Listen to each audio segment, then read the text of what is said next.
At 13, I fled home after being called dead weight. I lived in shelters, worked any job, built my life. Imagine building your entire life, brick by painstaking brick, only to have the very people who abandoned you show up 2 decades later, not to apologize, but to demand you save them. And then, the ultimate betrayal, finding out they'd secretly forged your name to secure their own future, leaving you on the hook for their failures. What would you do when your past, steeped in injustice, came back to haunt you, not with regret, but with a horrifying new lie? My name's Caleb Mercer, I'm 29, and the first real thing I ever owned was a beat-up blue duffel bag.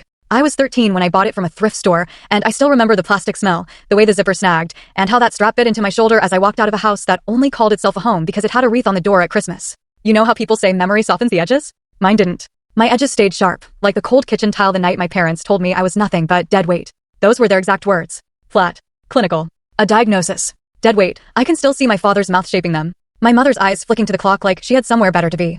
I didn't argue. I'd learned early that arguing in that house just got you more volume.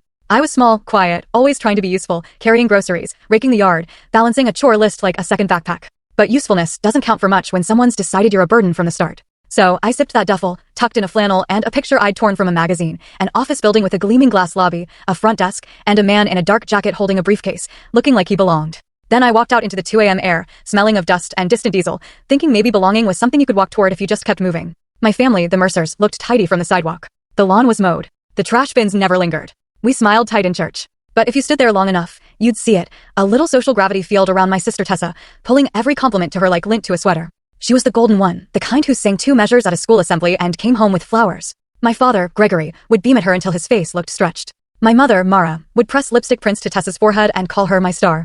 And I would stand in the kitchen doorway, holding a science project made of paper clips and corks, the dishwasher humming, thinking maybe stars were just dots people agreed to point at. I wasn't bad. I wasn't brilliant. I took out the trash without being told. I kept my room neat. I read library books until the words blurred. But in our house, being harmless was the same as being in the way. If a glass got knocked, it was because I didn't move fast enough. Electric bill high?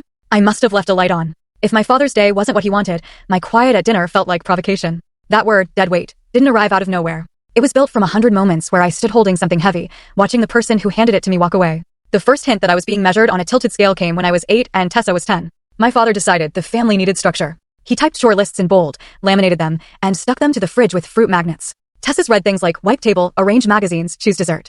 Mine read like a maintenance manual, sweep garage, clean baseboards, rake, wash car, carry firewood, move boxes and attic. I didn't mind working. There's a clean kind of tired that feels good and puts you, and then, the part that shocked everyone, watch full story.